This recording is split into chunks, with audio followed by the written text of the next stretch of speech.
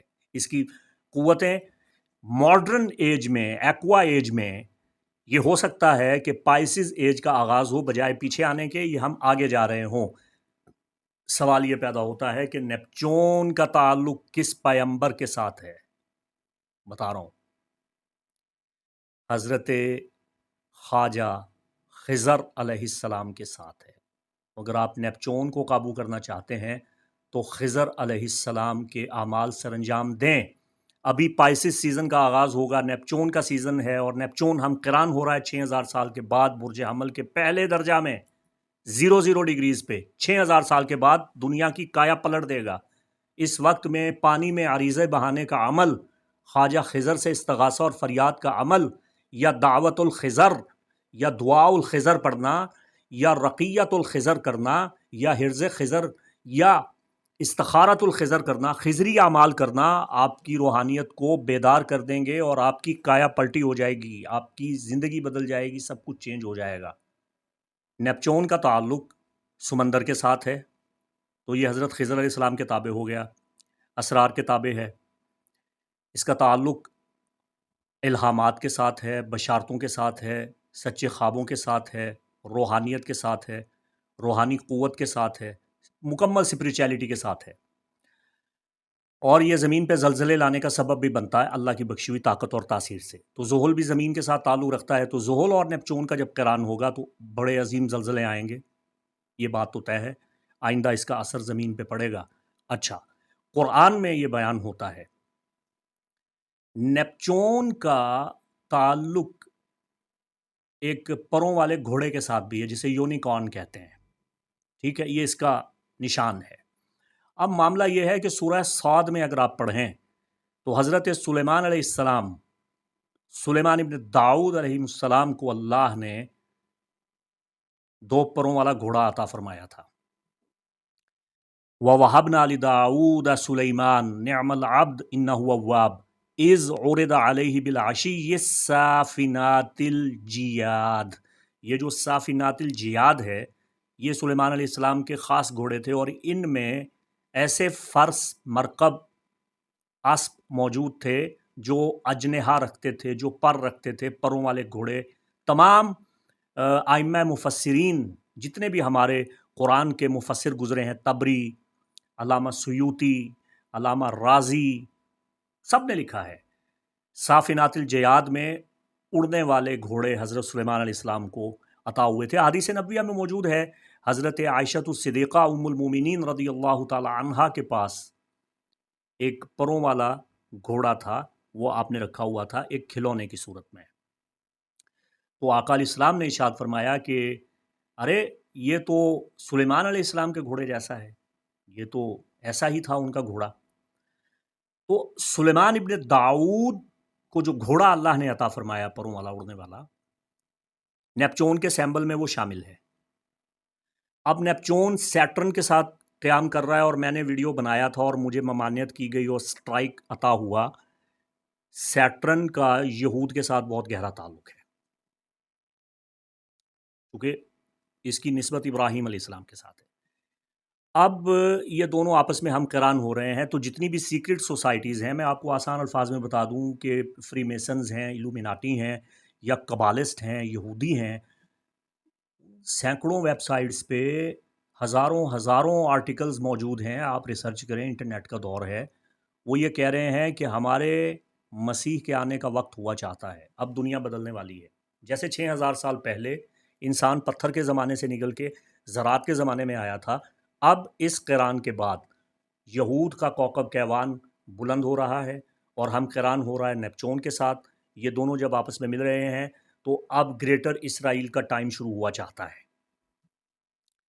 یہ زمین میں 2 مرتبہ فساد کریں گے، اس پہ قرآنی آیت شاہد ہے۔